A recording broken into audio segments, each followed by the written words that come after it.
Hey folks, see if you've ever had this problem. You're trying to eat a little healthier, but you're in the grocery store aisle, you're looking at packaging, nutrition labels, and they're so confusing, you don't know what's good for you and what's not.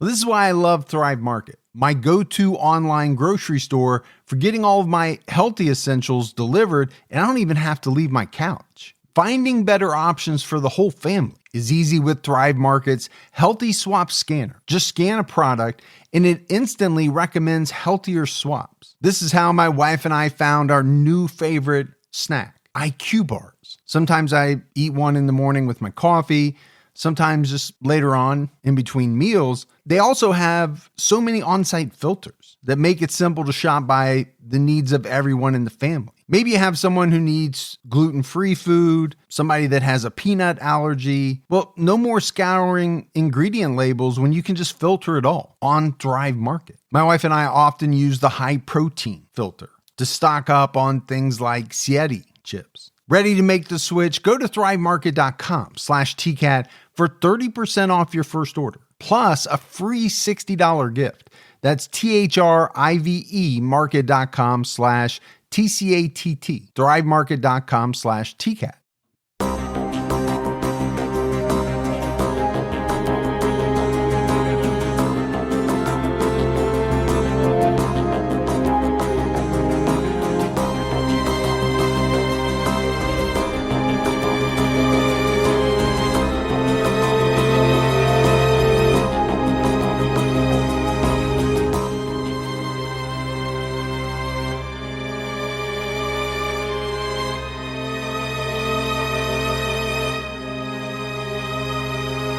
Hello, everyone, and welcome to episode 380 of the True Crime All the Time podcast. I'm Mike Ferguson, and with me, as always, is my partner in true crime, Mike Gibson. Gibby, how are you? Hey, I'm doing good. How about you? Doing very well. Good. Having a good week.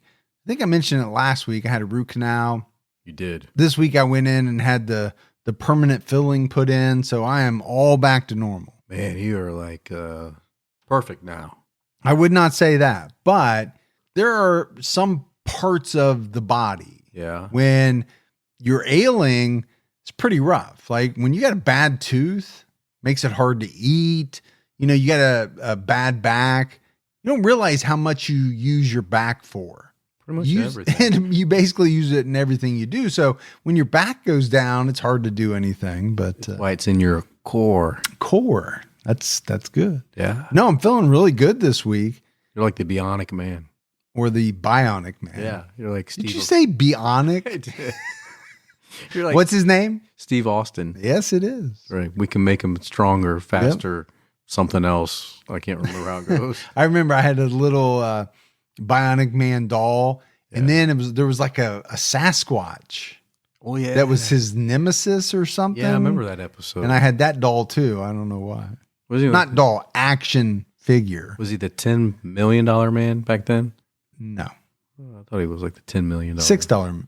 The $6 million man? Yeah, that wouldn't even get him anything. No, you wouldn't get nothing for that today. Let's go ahead and give our Patreon shout outs. We had Jason Tent jump out to our highest level. Hey, thanks, Jason. Kara. What's going on, Kara? Kristen Chukwuma. Chukwuma. Ann Miller. Hey, Ann. Michelle Buckley. Hey, what's going on, Buckley? Marcy Nelson jumped down to our highest level. Thanks, Marcy. Joe Murphy. There's Joe. Michael Voigt. Well, thank you so much, Michael. Mandy Joe jumped down to our highest level. Oh, you're awesome, Mandy Joe. Finn Katz jumped out to our highest level. Oh, good day to you, Finn.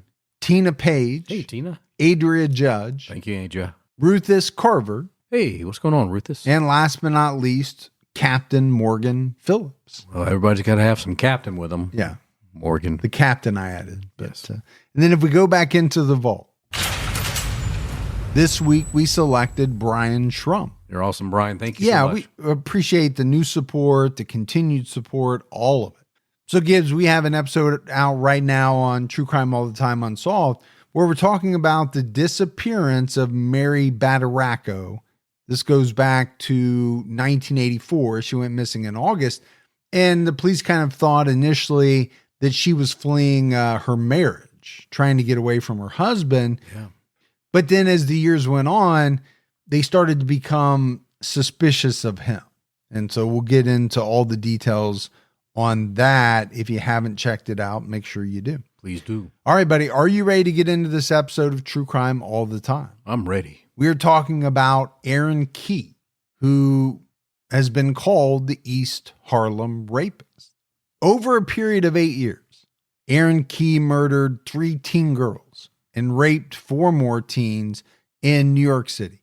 One detective called him every young lady's worst nightmare. And this is a very scary thought. You know, we've profiled people before. You think about the Bundys. You think about somebody like the East Area Rapist. Yeah. Joseph D'Angelo. These types of individuals, they strike fear in maybe a community, maybe a much larger area, but it's very scary. It is. When you really think about it, it really can strangle a community. Right? I mean, they can't move because they're so worried about what's going on out there. I remember, was it Danny Rollins? Was he in Florida? Yeah. Around the campus there? Yes. Yeah. And that was devastating to that campus during that time. And I was watching the news the other night, which I don't do a lot, but I saw this story, local story, and I think it was up north by you somewhere in a small community where somebody tried to break into the home of a teenage girl and her mother. And they actually have the surveillance from like the Ring doorbell, but you can't make out who it is. And, you know, the mom was talking about how scary it was. I could only imagine what that was like. It's going to make it hard to go to sleep, right? No doubt about it. Arohn Kee was born on September 18th, 1973, and grew up in East Harlem, New York City. And we talked a little bit about it on Patreon this week, but New York City is a place I've never visited.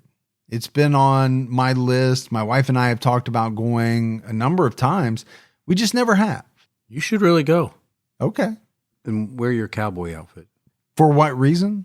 Just wear your cowboy outfit. Okay. Yeah. We'll see how Walk it goes. around Times Square. In the cowboy outfit? Yes.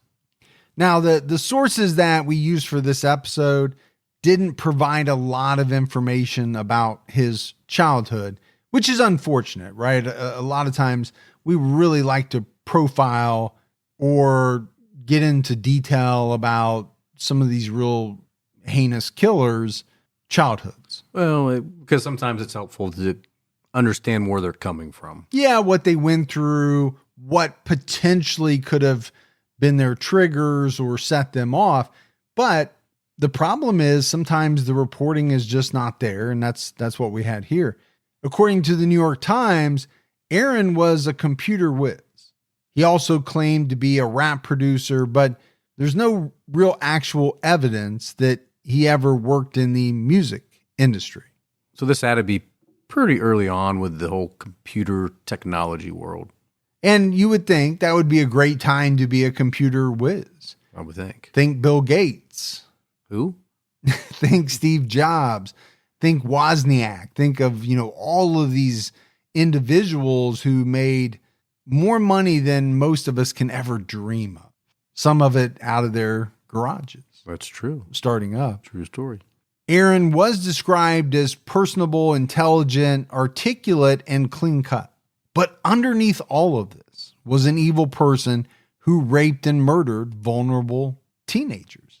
And we just talked about how scary it would be, right? One detective even said, every young lady's worst nightmare. To have this type of predator roaming around your area. And I think you and I have discussed this before. There is a real difference, not in the brutality, but there is a difference when you're talking about like an Otis Toole or a Henry Lee Lucas versus a Ted Bundy, or in this case, you know, Arohn Kee, who's described as intelligent, articulate, clean cut.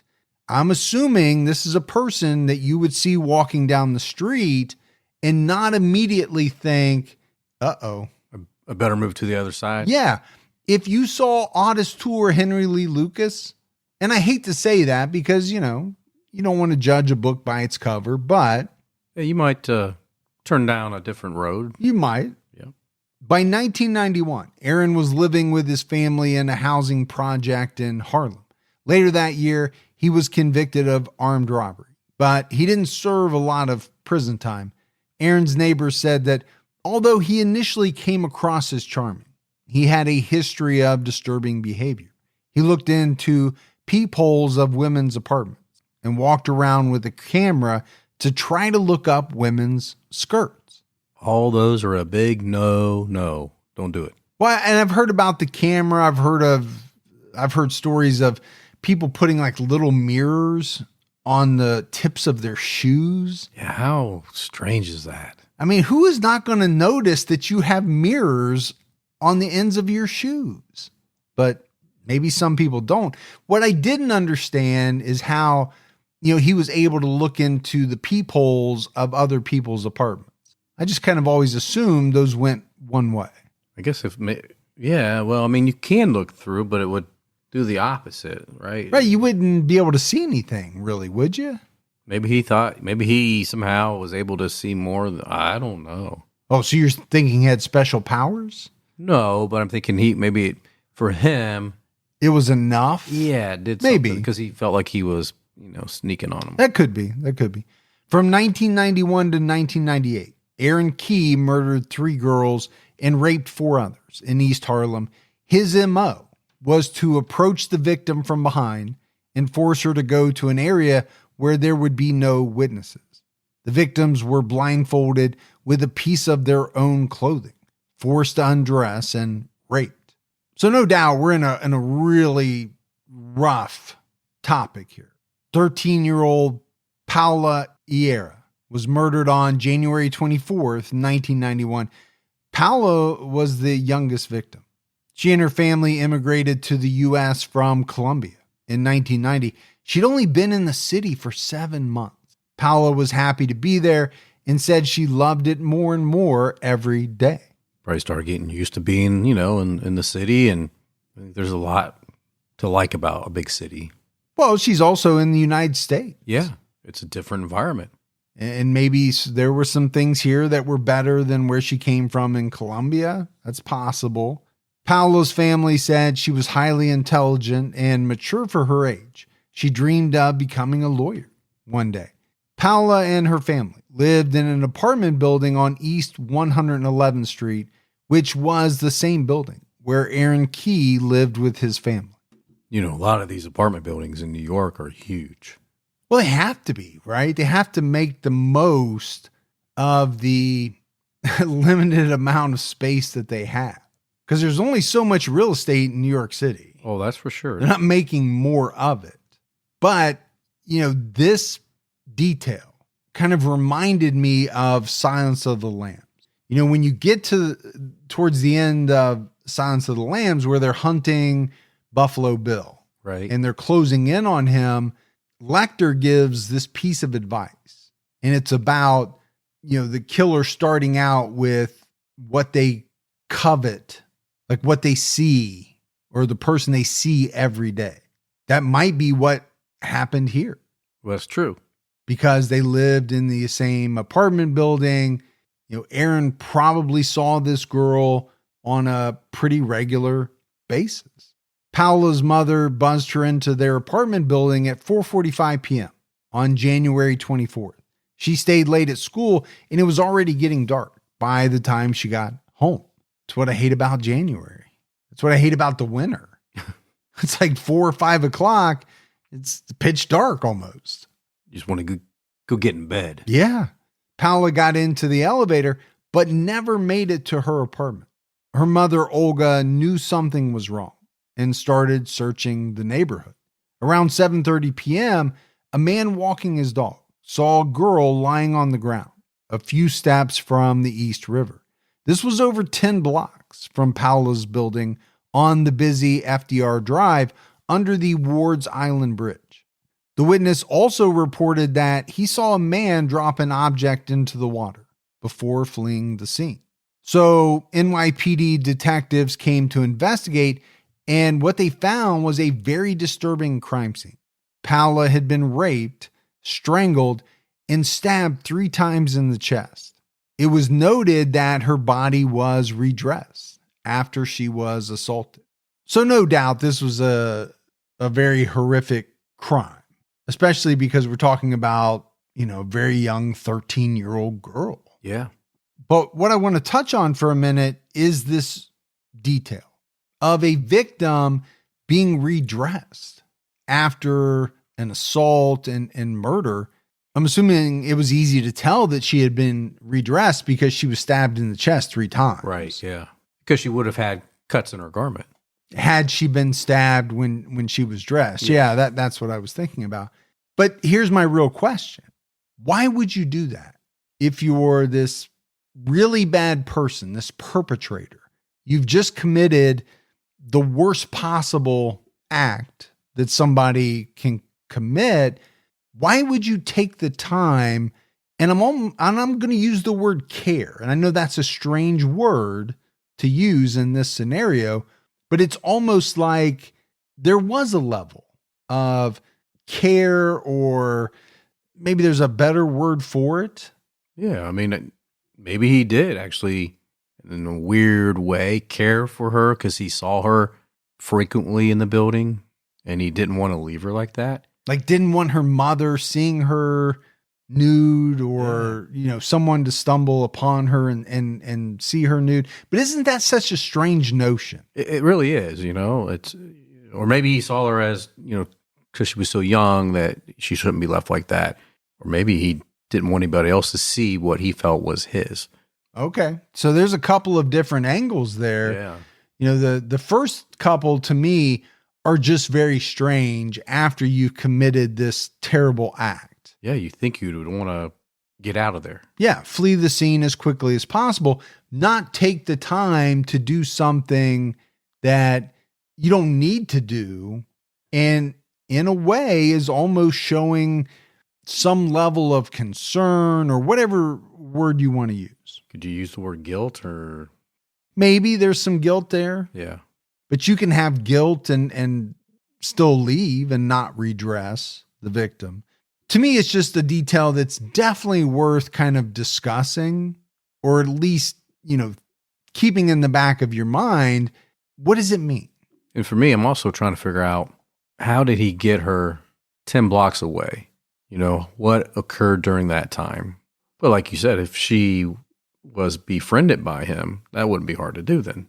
Hey, come walk with me for a little bit. Yeah, I think there are a number of different scenarios there that you can kind of think about. Hey, I've got something interesting I want to show you. And maybe because this girl had seen him, maybe not day in and day out, but often, maybe she felt a little bit safer than she would if it was a complete stranger. I don't know. Paula was not identified at the crime scene, but it was obvious to investigators that the victim was a young girl. She was wearing a New Kids on the Block watch and had a piece of chalk in her pocket. Paula had finger-shaped bruises on her inner thighs, which indicated the killer forced her legs open during the sexual assault. Just thinking of that makes me sick. Well, and that was my thought exactly. We know how bad this was, but sometimes in the research, there are little details that make your skin crawl. And this is one of those types, because I think you can really picture it and you don't want to have to, but you can't help it because the detail is so vivid.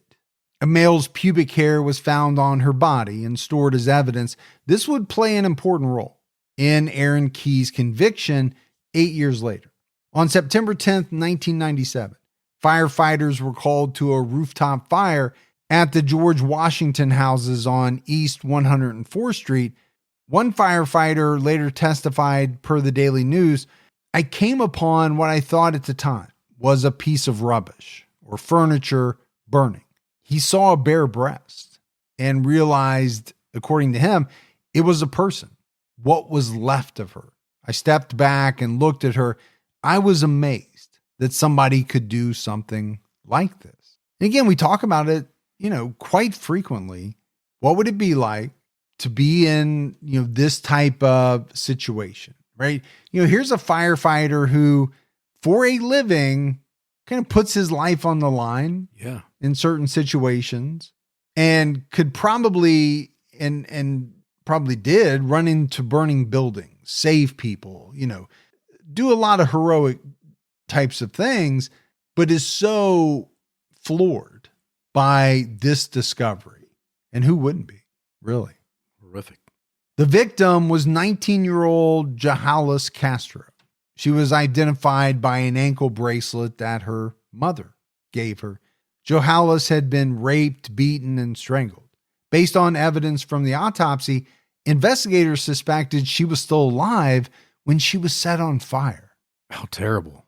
I mean, all of it's terrible, right? That's a given. Yeah.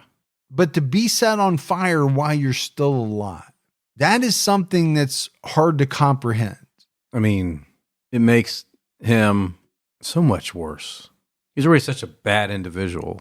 Yeah, but I get what you're saying. It makes him like a different level of monster, right? To not only do all this, but then set the victim on fire.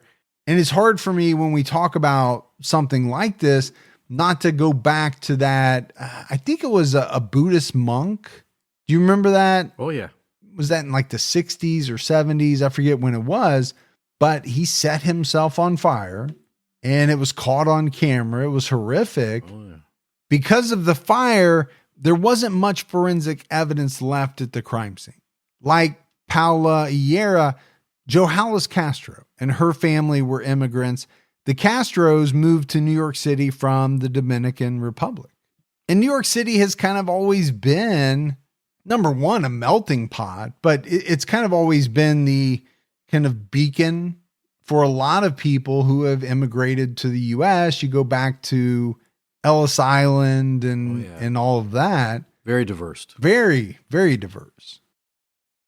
Don't let allergy season slow you down. Get common allergy meds for as little as $15 with GoodRx. So you and your family, pets included, can stop allergy symptoms before they start. GoodRx is free and easy to use. Just search for your prescription on the website or the app, compare prices, and get a free coupon to show your pharmacist. Save at over 70,000 local pharmacies nationwide, including Walmart, Walgreens, CVS, Publix, Kroger, and many more. Check GoodRx before every trip to the pharmacy to save up to 80% on both brand and generic medications. And did you know GoodRx rewards you for saving money too? Join GoodRx Rewards today and earn points every time you use a coupon. Remember, GoodRx is not insurance, but works whether you have insurance or not. And it could be your insurance copay price. I've been using GoodRx for years, and I can't tell you how many times I have saved money even with my insurance. Stop allergies before they start and save big on allergy medications this season with GoodRx. Go to goodrx.com/TCAT. That's goodrx.com/TCATT. Once the temps start rising, I realized I was back in the same worn out rotation. Same tank, same shorts, same everything. So I gave my daily uniform an upgrade with Quince. Their pieces are easy, elevated, and somehow make me feel more put together without even trying. Like their 100% European linen shorts and dresses from $30. Luxe swimwear, Italian leather platform sandals, and so much more. The best part, everything with Quince is priced 50 to 80% less than what you'd find at similar brands. By working directly with top artisans and cutting out the middleman, Quince gives you luxury without the markup. And Quince only works with factories that use safe, ethical, and responsible manufacturing practices and premium fabrics and finishes. I'm getting ready to stock up on shorts for summer from Quince, and I know they're going to be amazing because everything I've ordered has been of the highest quality, and the prices are amazing. Treat your closet to a little summer glow up with Quince. Go to quince.com/TCAT for free shipping on your order and 365-day returns. That's QUINCE.com/TCATT to get free shipping and 365-day returns. Quince.com/TCAT. Johalis had a young daughter and was studying computer science at a community college in the Bronx. Phone records showed that Johalis exchanged calls with Arohn Kee dozens of times before she died. When the police spoke to him, he said Johalis was a friend of his girlfriend, Jacqueline, and There were so many calls because the two women were planning a shopping trip. The police also questioned his girlfriend, and she confirmed his story. What I couldn't find in the research is how Joe Hallis and Jacqueline met, how their friendship kind of started. Now, normally, if you're a murderer and you're questioned about someone who you killed, and during that questioning, they have phone calls linking the two of you, that would be, possibly damning evidence. I would think. But in this case, he's able to pretty easily explain it away. And not only that, his girlfriend corroborates his story. Yeah, so it kind of lets the air out of that tire. Well, I think from the standpoint of police, how much further can you move on at least that piece of evidence? Because it seems like it's not pointing where you thought it was, or doesn't mean exactly what you thought it meant. In April 1998, a girl was raped in the same neighborhood where Johalis Castro was killed. She reported that she screamed in pain, and the attacker told her to be quiet and take it like a woman. Okay. Again, the guy's sick. We already don't like this guy because of what he's done, what we know he's going to do. But then you hear a quote like this, and somehow it just enrages me even further. Because the way I take that quote is that it's almost as if he thought this is what women were for, which is such a ludicrous thought, obviously. But to me, that's almost like what he's saying. On June 2nd, 1998, the body of 18-year-old Rashida Washington was found on a 15th floor stairwell of a housing project near 5th Avenue and East 112th Street. One source reported that Rashida lived with her cousin in Harlem, but another source claimed that she lived with her father in the same housing project as victim Paula Iera. Rashida worked at a clothing boutique and attended school at the Fashion Institute of Technology. She wanted to be a clothing designer. Yeah, I know that's something that you've dabbled in quite a bit. Absolutely. You have your own line. You've not really publicized it a lot, at least on the podcast. I try to keep it low. I think the sales for good reason. Rashida was killed just 3 days after she turned 18. She was robbed, raped, and strangled. Her bare torso was covered by a blouse that did not belong to her, and she was propped up against the wall in a seated position.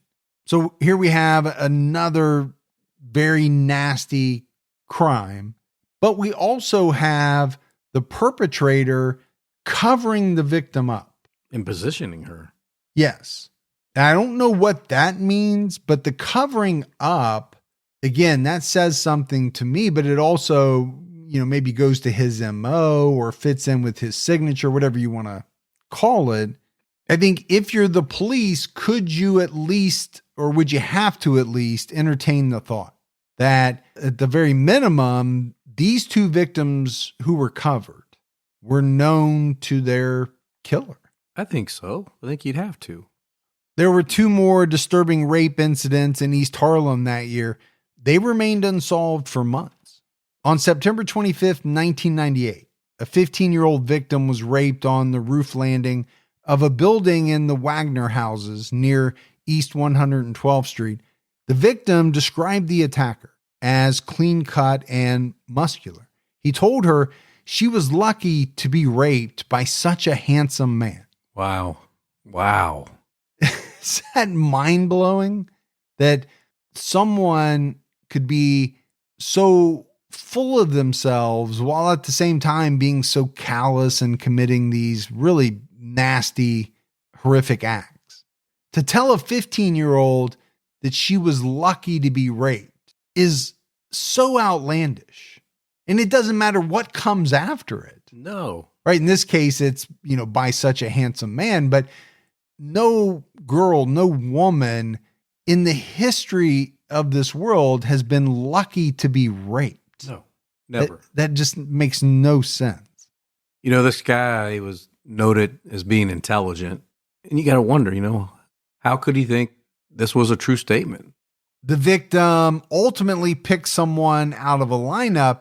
This man was arrested, but later released once cleared by DNA evidence. And that must have been pretty rough for that individual to be arrested for the rape of a 15-year-old, picked out of a lineup. You know, your family knows it. Everyone knows or thinks they know what you've done. Yeah, not going to be good. And you're cleared probably much later by DNA evidence. But it's also, to me, the kind of fallibility of a lineup. You have a 15-year-old girl who went through such a very traumatic experience. And I'm sure she was trying her best. How much more traumatic would it be thinking, well, the person in the lineup I thought did it, but you're saying that's not him. So are you saying my guy's still out there? You know, I mean, I think, you know, how rough could that be? Knowing that your attacker is not in custody. It brings to mind, you know, the woman in the Stephen Avery case that was raped out on the sand dunes. She picked Stephen Avery out of a lineup. Now, she'd already seen him. There was the composite drawing. And then many, many years later, it turned out DNA proved it was someone else. Yeah. Now, that person did look quite a bit like Stephen Avery, but that lady felt horrible that she had put a man in prison for, I think it was 18 years? Yeah. Or she had helped. She didn't helped, put him in right. prison. But on November 16th, 1998, a 14-year-old girl was raped at the Jefferson houses, which is in the same area. She reported that her rapist told her to act like she loved him. That's so strange. Both girls were blindfolded and did not get a good look at the attacker. And maybe that's why the photo lineup that the 15-year-old did just didn't pan out. Yeah, it could be. I mean, I hate to say it, but we have seen in many instances where the police believe they know who did it, and they're kind of steering the victim with a photo lineup. It has happened over the years many, many times.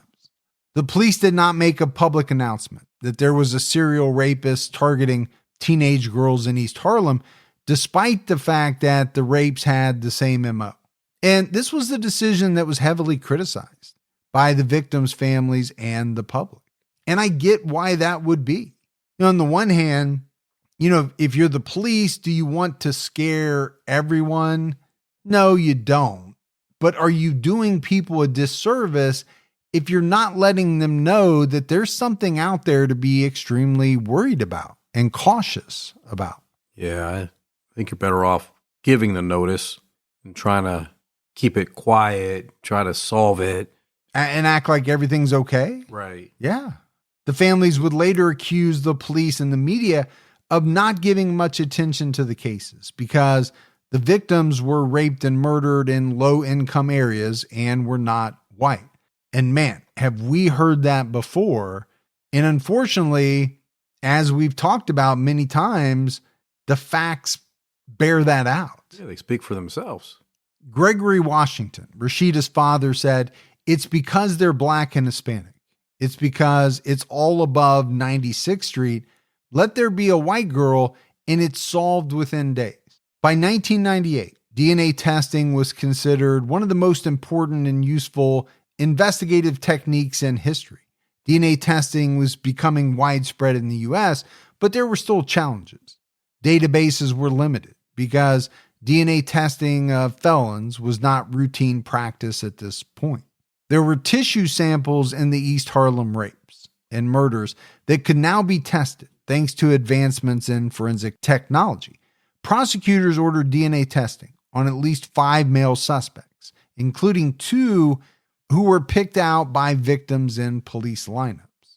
In the fall of 1998, semen from the Rashida Washington case was linked to the 2 rape cases that occurred that year in the same neighborhood.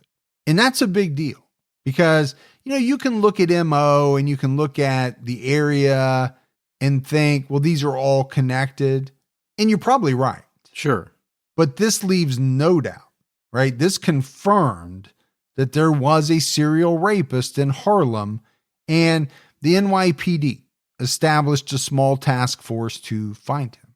The police distributed a wanted poster with a sketch of the attacker based on descriptions from rape victims. Detectives received their first tips about Arohn after a February 3rd news conference, where they asked for the public's help in identifying a baseball cap and sweatshirt left at a crime scene. And I thought this was a very interesting piece of this whole case. In the September 1998 case, the rapist left behind a black FUBU cap and a gray sweatshirt. It had a laundry tag on it that led the police to a dry cleaner near Arohn's building. His mother, Cynthia, was one of the customers. A little evidence. But you also have to ask the question, if you are a perpetrator, why would you leave behind some of your own personal items, clothing items? I'm thinking maybe they were rushed to get out of there for some reason. Or possibly they had blood on them. They didn't know what to do with them. You can make some educated guesses, I guess. Well, and it was also maybe that they didn't think the police could do anything with them forensically. I don't know. Well, that's true too. A few days later, a tipster told detectives they should look into a man called Ace, who lived on the 19th floor of Paula Iera's building. The police learned that his real name was Arohn Kee. After Paula entered her apartment building on January 24th, 1991, she was seen getting into the elevator at the same time as another young man. When the police spoke to this man in 1991, he said his name was Aaron Warford. He admitted that he rode in the elevator with Paula, but said he exited on the 19th floor and she continued going up. But it wasn't until years later that police realized Aaron Warford and Arohn Kee were the same man. Yeah.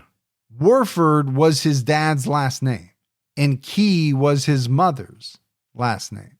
So now he was officially connected to two murder cases, Paula Iera and Johannes Castro.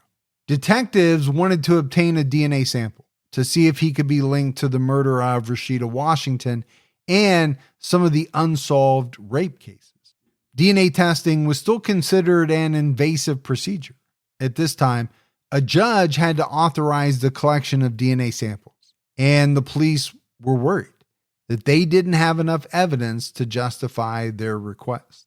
But then the police got a break in the case. On February 8th, 1999, Arohn Kee was arrested in a computer store on Fifth Avenue and charged with misdemeanor larceny.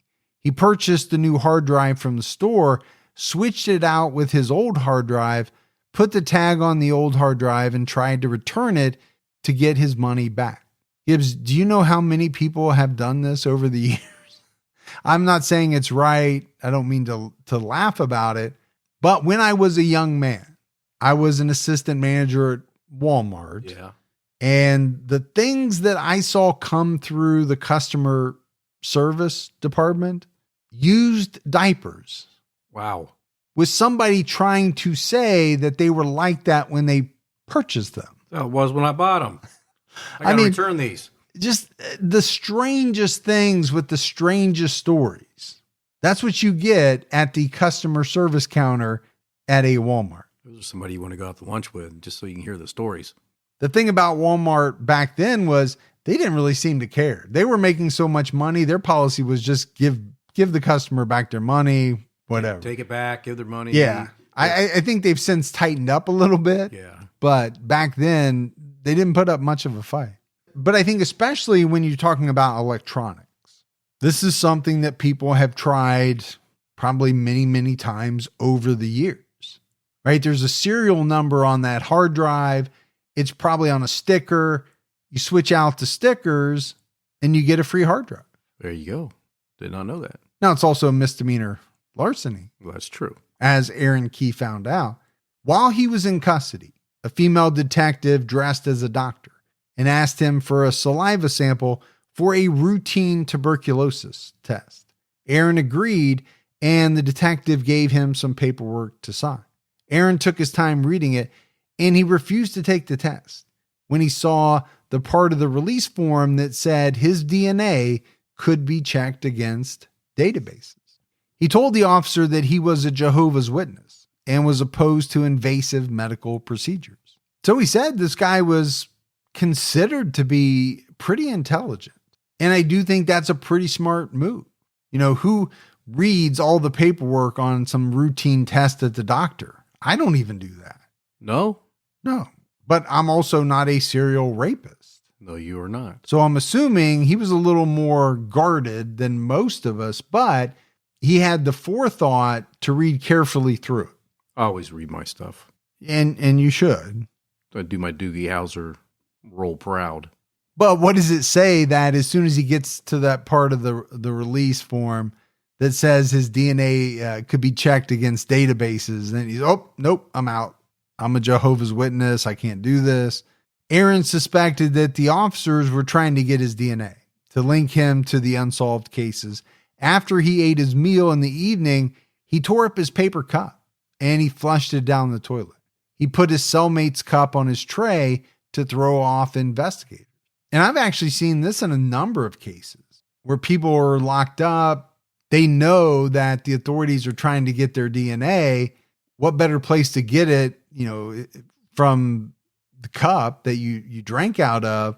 And so they either switched their cups with their cellmates. In this case, he flushed his and put his cellmates on his tray.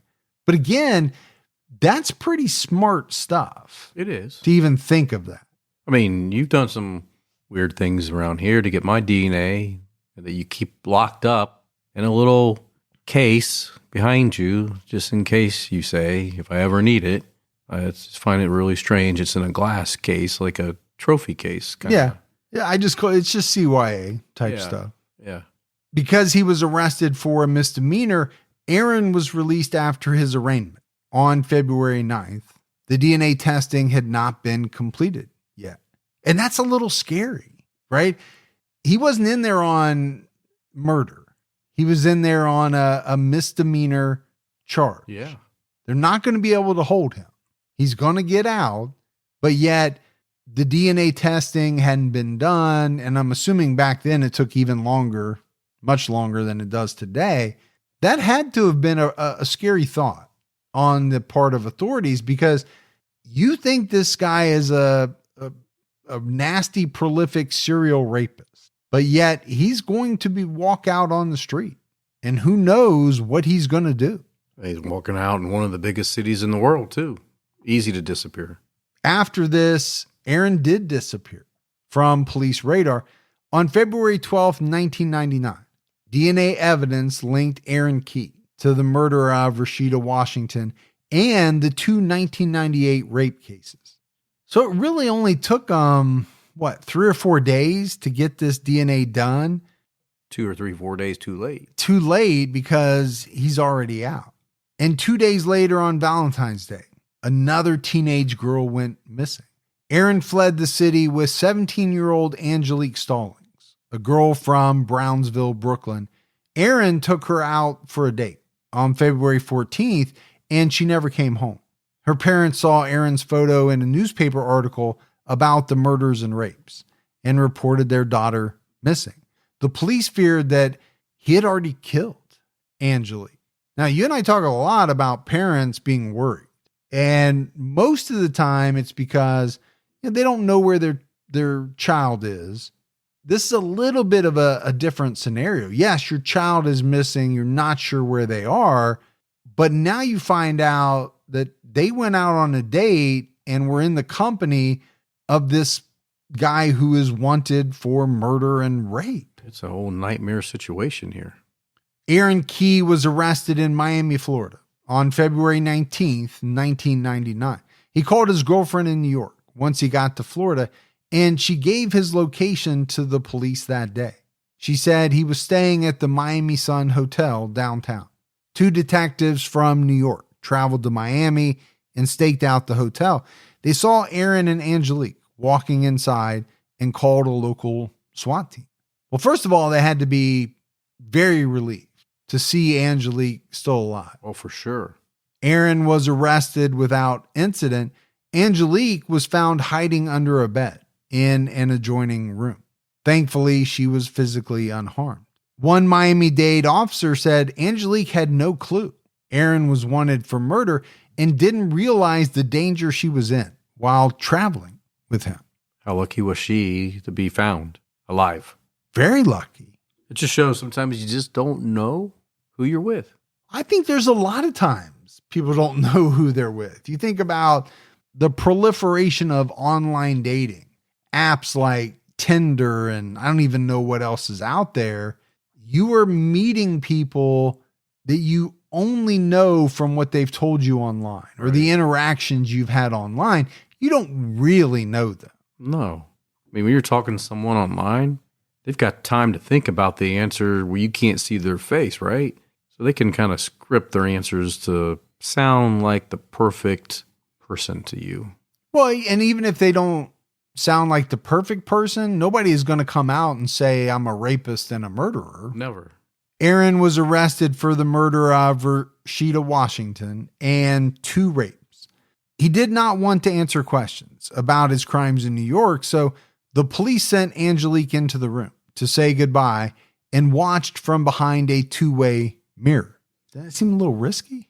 Think so. Seems a little risky. Yeah, that's what I was thinking too. I get it. They're trying to get her to get him to admit to something, and I know they're on the other side, but can they get there quick enough? If he decided that, he wanted to do something really bad, there is a bit of a risk there, I think. Angelique asked him why he committed the crimes, and Aaron said he, quote, bugged out and had a sickness. After his arrest, the 2 victims from September and November 1998 identified Arohn Kee as their rapist. DNA evidence linked Aaron to 2 of the 3 murders. Excluding the Johalis Castro case, he was also connected to the rape case from April 1998. So, not looking good for Arohn Kee. Not at all. The DNA is stacked up against him. Even the smallest step forward can make a big difference in your financial future. When you open a Chime checking account, you're one step closer to a better financial future with no maintenance fees, fee-free overdraft up to $200, or getting paid up to 2 days early with direct deposit. Making progress has never been easier. I think we've all been in that position where we've had an overdraft. Well, with Chime, you can overdraft up to $200 with no fees. That's amazing. And they have over 50,000 fee-free ATMs. Make progress towards a better financial future with Chime. Open your account in 2 minutes at chime.com/TCAT. That's chime.com/TCATT. Chime feels like progress. Banking services and debit card provided by the Bancorp Bank N.A. or Stride Bank N.A., members FDIC. Spot me eligibility requirements and overdraft limits apply. Fees apply at out-of-network ATMs. MyPay eligibility requirements apply. Credit limits range from $20 to $500. $2 fee applies to get funds instantly. Crime checking account required. Go to chime.com/disclosures for details. True Crime All the Time is sponsored by BetterHelp. Folks, therapy can feel like a big investment, but let's think about the state of your mind. It's just as important as your physical health. Traditional in-person therapy can cost anywhere from $100 to $250 per session, which adds up really fast. But with BetterHelp Online Therapy, you can save, on average, up to 50% per session. With BetterHelp, you pay a flat fee for weekly sessions, saving you big on cost and time. And you get quality care at a price that makes sense and can help you with anything from anxiety to everyday stress. Your mental health is worth it, and now it's within reach. I've used the BetterHelp service for years. And I love the fact that, I can connect with a therapist in a comfortable spot in my home on my laptop. With over 30,000 therapists, BetterHelp is the world's largest online therapy platform, having served over 5 million people globally. Your well-being is worth it. Visit betterhelp.com/TCAT today to get 10% off your first month. That's BetterHelp, HELP.com/TCATT. On March 2nd, 1999, Arohn Kee was indicted on 3 counts of murder and 2 counts of rape.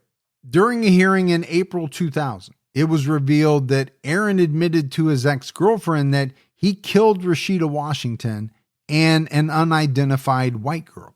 Not something you really want to hear from your significant other or even your ex. No. When you think that maybe you're in love with somebody.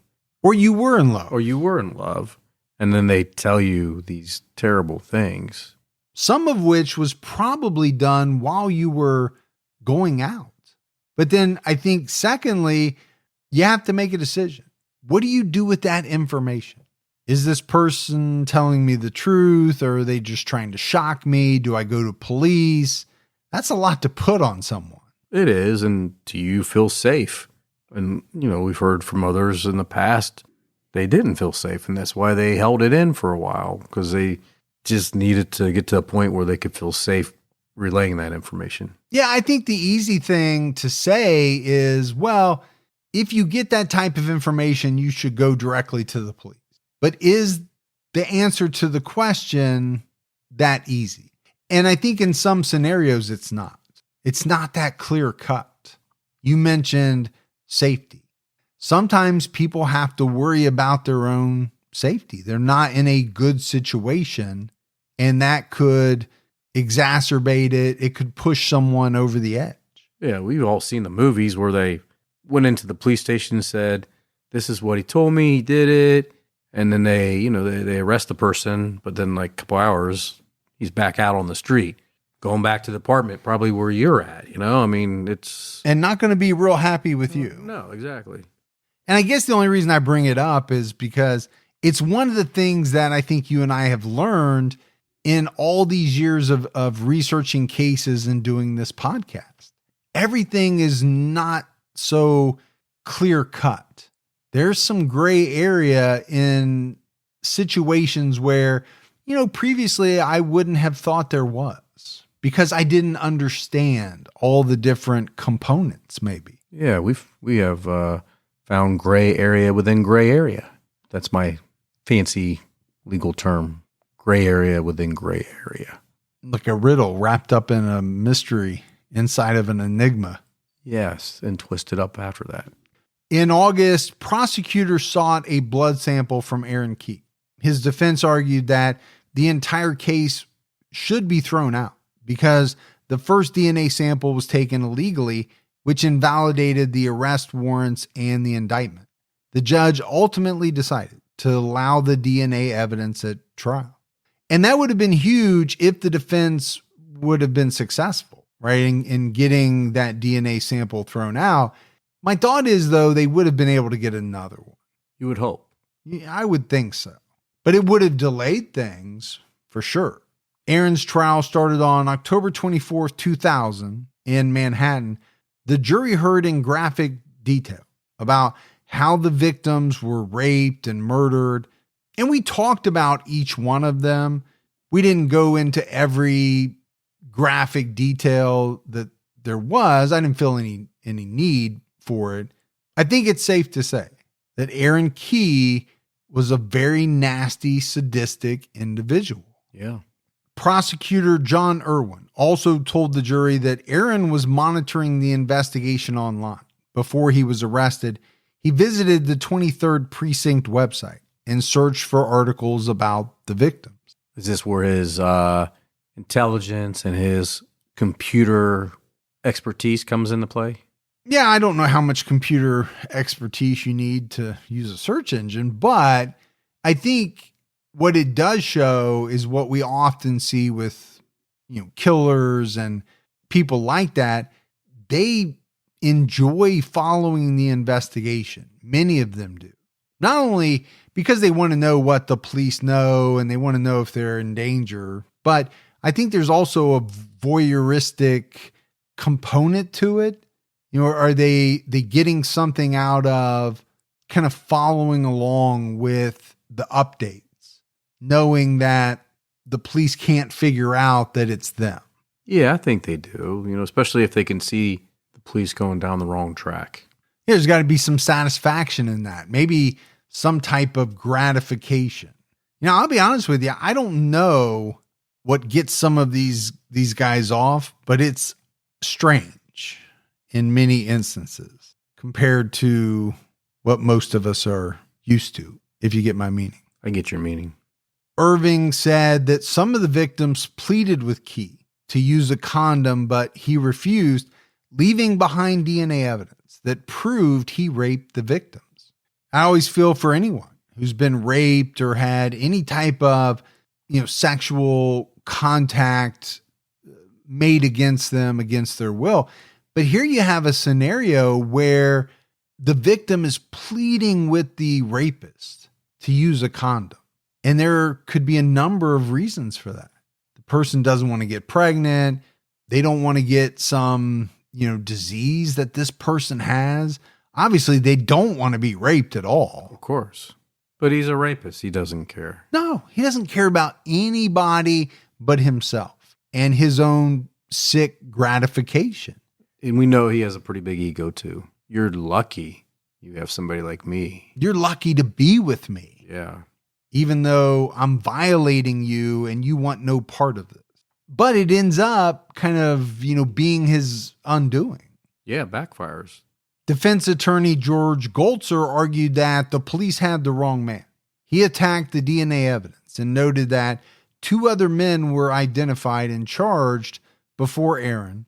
Medical examiner Barbara Butcher testified that at first she thought Johannes Castro was burned alive because there was soot in her nostrils and mouth, which indicated that she might have inhaled smoke.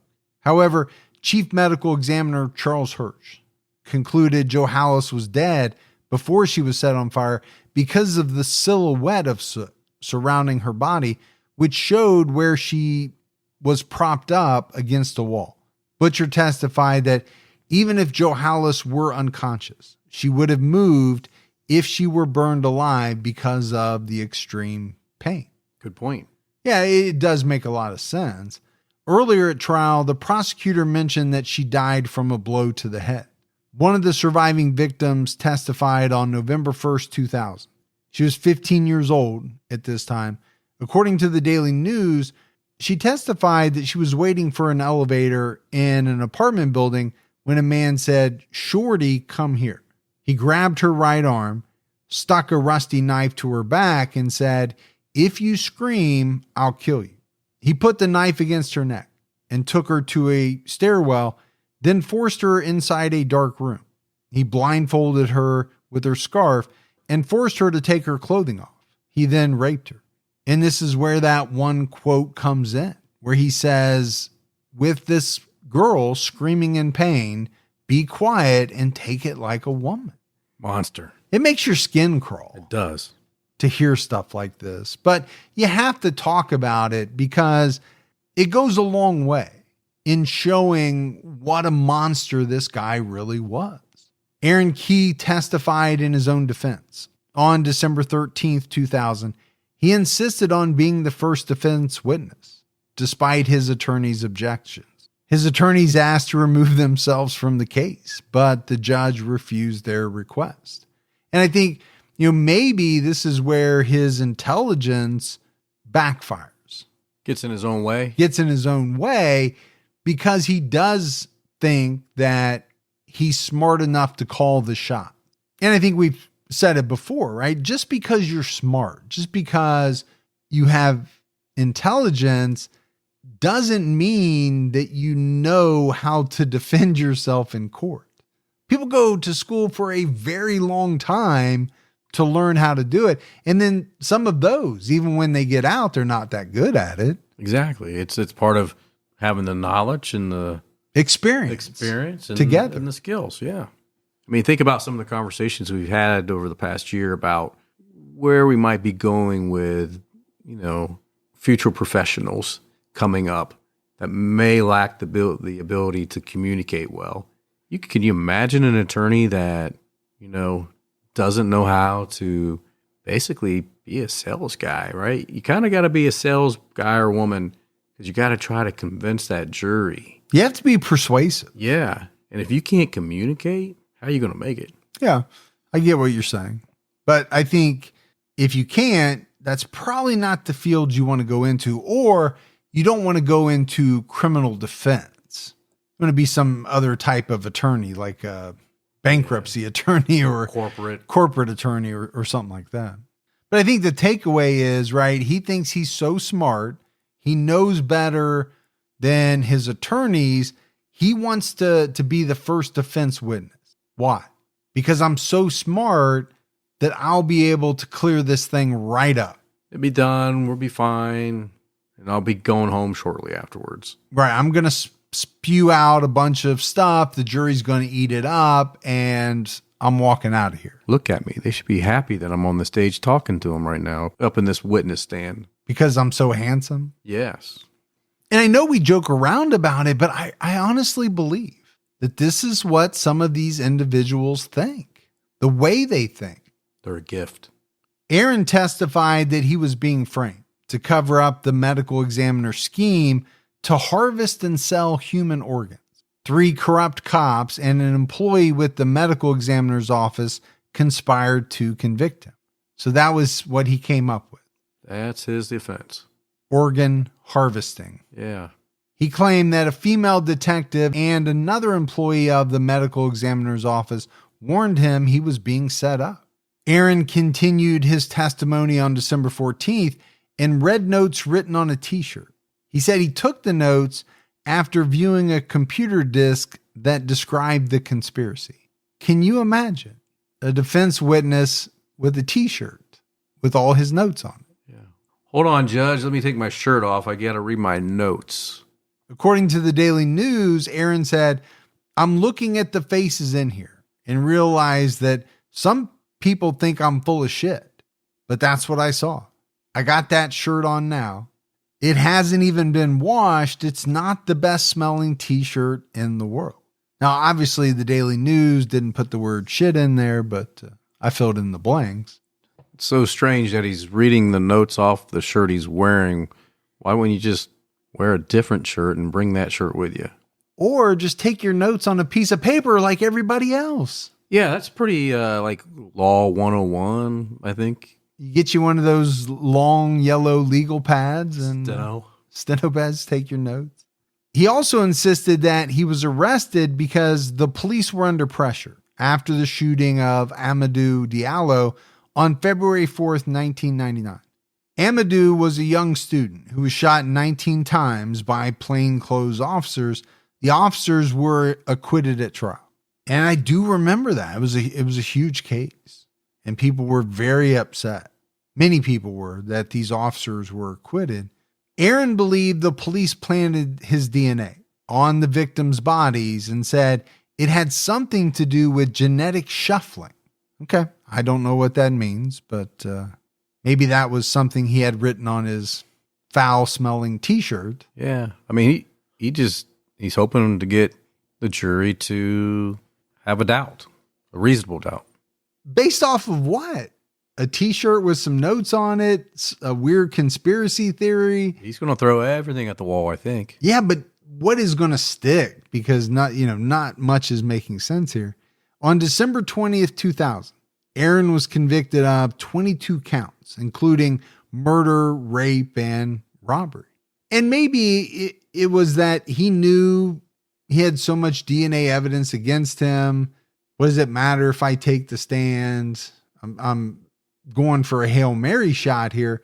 But, a conspiracy theory with really nothing to back it up is not going to overcome a mountain of DNA evidence. It's just not going to do it. As he was let out of the courtroom, he told the victims' families, per the Daily News, fuck all of you. I'd beat his ass. I know you would want to. I would. Could you restrain yourself? And I think it would be hard. Now, I'm sure they had deputies lined up. Well, of course, that's why he's saying what he's saying. Between him and all the victims' families. Yeah. But, we've seen convicted rapists and murderers act all kinds of different ways. Some are contrite. Some are apologetic to the families. Some go double bird. Yeah. This guy goes F you to, all the victims' families. What I find tough is that you're going to protest your innocence. but then you're convicted and you're going to tell these victims' families to F off. Those two don't seem to be in line with each other. I've heard where people have said, I feel really bad for the families, but I didn't do this, something along those lines. Yeah. This is not smart. No. In my eyes. But maybe by that point, he just didn't care because he'd been convicted of 22 counts. He probably knew he was never going to see the light of day. I challenge him to the octagon. That would make a hell of a reality TV show. Wouldn't it? Convicted rapist versus victim's family member. Yeah. In the octagon. But what if the victim's family member gets beat up? Then you're going to feel really bad for him. No, I'll go. Oh, you'll just do them all. Yeah. Okay. I got the wrestling singlet. Yeah, I don't know that it looks the same as it did back in 1970, whatever. Yeah, my body's a little different. But hey, let's go for it. We can stretch it and get it on somehow. I'm not saying you can't get it on. What I'm saying is it's going to look a little differently. Should we want me to put it on is what you're saying. I get you.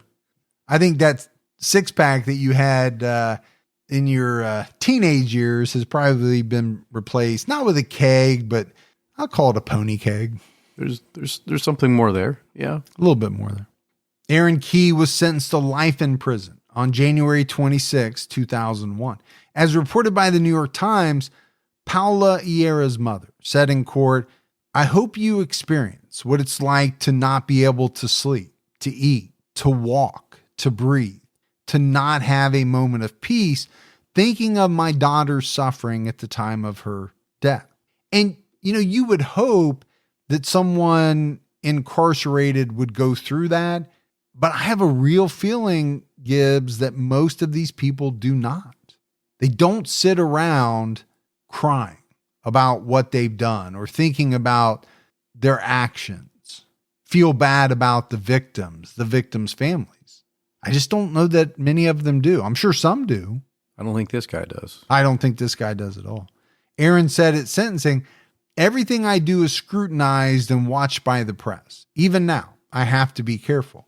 The family members shouted at him to apologize, and he finally said, "I am sorry." So, maybe he had a little bit of time to think about his demeanor in court, because this is "I am sorry" is a far cry from F all you. Right. And maybe his attorneys got to him and said, "Hey, you're not doing yourself any favors. No. You're not giving us anything to work with." Not now, and it's also going to have an impact if you even get a chance to have parole. Yeah. You just, the people that are going to help make that decision if you get out are the ones you're saying F you to. Yeah, you don't think that's going to come up at parole time, if there is a parole time, that you said F you to all the victims' family members? He was sentenced to 2 life sentences for second-degree murder in the deaths of Johannes Castro and Paula Iera. He was convicted of first-degree murder for the death of Rashida Washington. Paula Iera was killed before the first-degree murder statute took effect. This statute required aggravating factors to charge someone with first-degree murder. In total, he was sentenced to life plus 400 years. So I think that probably answers the question on parole, getting out. It's a long-ass time. That is a very long time. On August 12, 2004, Arohn Kee was sentenced to 20 more years for raping a 17-year-old girl in Harlem in 1994. He was linked to the case by DNA evidence earlier that year. So they were still going after him, 3-4 years later and linking him to cases. The victim reported that he held a box cutter against her throat while he raped her in the basement of an apartment building. She didn't know his name or criminal record until 2004. Arohn said in court, according to the New York Post, "I just want to say I'm sorry for what happened. Not because I'm in jail. I'm not the same person. I'm sorry for what I did." So this is a few years later, right? He is definitely talking a different game in court. He's apologetic. He's even saying, it's not because I'm in jail. I'm a different person. I'm a different person. Now, is he really, or Is it because he's had time to think about what's best for him, what strategy's best for him? I don't know. I think some people really, truly are sorry for what they did. Yeah, and if you are truly sorry, your actions will show that. Yeah. And some people are just saying it for the benefit of the court, later appeals, so on and so on. In 2009, the New York Daily News reported that Arohn Kee was selling what they called rape cards online that provided explicit details about his crimes. So this son of a bitch does not feel sorry for what he did. There's no way he's a different person, because if you're a different person, you wouldn't exploit what you've done. Yeah, you would know this is wrong. Yeah. Do you think this is what your victims want out there? Or the victim's families. Yeah. So Yeah. you don't feel bad about what you've done. No, not at all. Yeah, actually, you're trying to profit from it. And it just kind of leads me back to my thought. More often than not, what these guys say is bullshit. Absolutely. It's for their appearance. It's not their true feeling. And the person buying these, you're just as sick. If you're buying these cards, you have a problem. These aren't collector cards. There's a problem here. So basically what he did is he created 20 5x7 cards, and he was trying to sell them for $19 each. He also tried to sell his prison issued t-shirt for $99, an autographed mugshot, and a hot dog wrapper he used in prison. He just really thinks that he's something. Well, I get it. There are some people who are into, I guess, what you'd call murderabilia. I get that piece. But to me, these 5x7 cards with explicit details of rapes and murders, that's not in that category. Yeah. I just can't understand that. These quote unquote rape cards, I don't know who would buy those.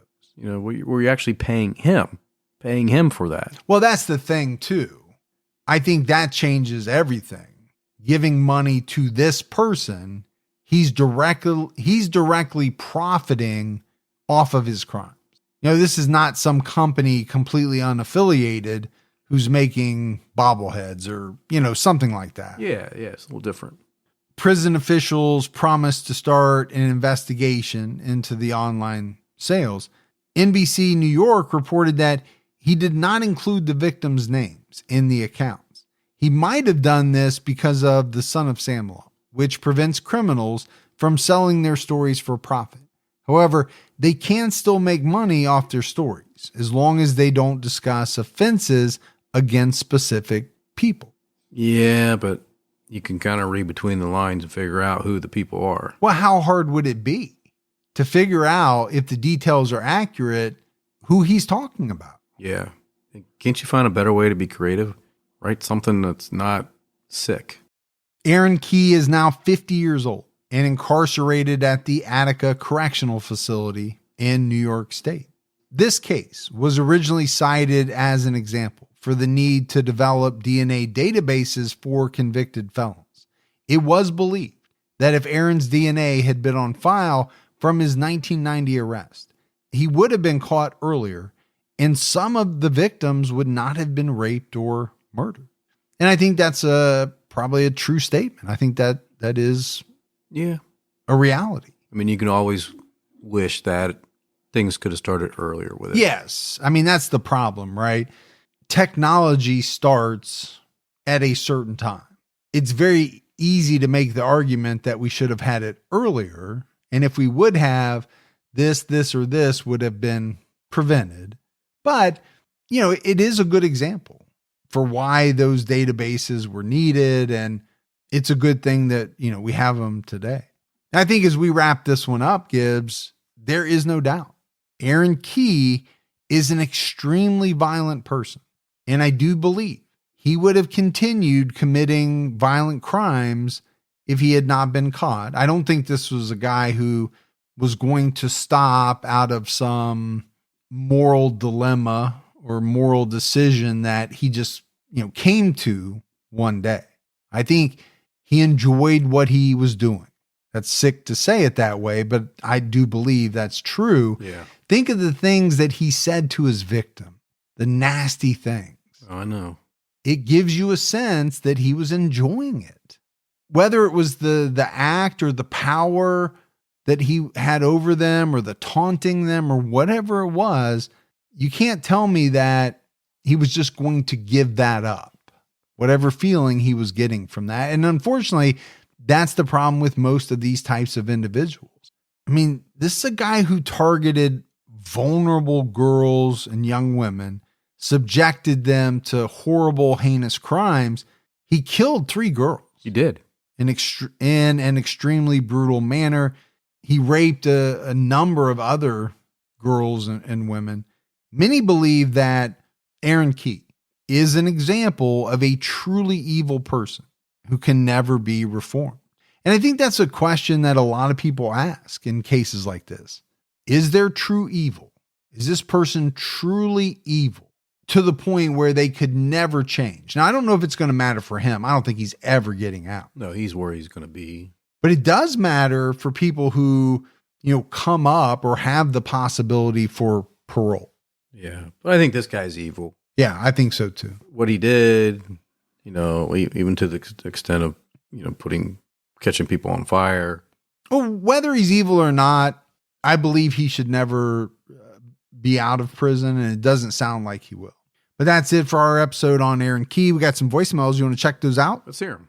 Hey guys, this is Travis Vickers. Been listening to you guys for quite some time. Fellow Ohioan here. Go Bucks. I'm a plumber on my way to work. I listen to you guys all the time, especially when I'm working. Now, I do not donate, but I could probably convince my wife to allow me to spare a few change if and only if Gibby says Team Fergie is a little better than, Team Gibby. I always got to be Team Fergie just because I'm a plumber in our supply house, Ferguson. They never got any of my stuff wrong. So I have a little suggestion. I'm not too sure if you guys have done him. I kind of go through the oldest to the newest. So Albert Fish, he's one really messed up dude. I did a little report on him back in high school when I was in criminal justice. And he was a card. Again, go Team Fergie, and have a wonderful day. Go Bucks. First of all, go Bucks. And man, I really like that guy. Do you? Yeah. I think you do. Yeah, because, He had a lot of good advice. What he said, I just need to say Team Fergie is better than Team Gibby. No, I don't think he said you had to say that. But Oh, okay. I mean, Albert Fish is such a big case, and we've had it on our list since the very beginning. I don't know why we haven't done it. We do need to. We do. And, maybe that'll be 400. Who knows? Could be. Could be. Keep an ear out. Is that a saying? I don't know. I just made it up. Keep It an is ear now. Keep an ear out. Keep an ear out. Hi, this is Deborah Dienstfry. I just heard my name online, and it made me smile. I've been watching you guys, or I should say listening to you guys, since last November. And I work from home on the computer, and you guys just keep my day going. And I am T-Cat all the way. But Gibby, you've got such a sweet voice. I might be just a little partial. You guys keep your head on the swivel and keep your own time ticking. I love you. Bye-bye. I really like her. All right. One voicemail for you, one voicemail for me. That's perfect, right? That's how it should be. Now, I remember saying her name last week, and I know for a fact I didn't say it the way she just said it. You messed it up? I messed it up. Oh, but, man. It was a little different than the way she said it. So we had one thing in the mailbag. Travis sent in a really cool poker chip from Sturgis, Michigan. And he said in his note that to tell you to straighten up. All right, man. I'm trying. That's I'm all trying. it said. I didn't know if that meant your posture, that he was watching the Patreon videos, or just get your you-know-what together. I think probably just get my you-know-what together. It could be. I wasn't sure. Yeah, or to go both ways. I'll try to sit up a little better, shoulders back, chest out, Mm-hmm. And I'll Also- try to see if I can get my shit together. Get your life in order. Yeah. All right, buddy. That is it for another episode of True Crime All the Time. So for Mike, And Gibby. stay safe and keep your own time ticking.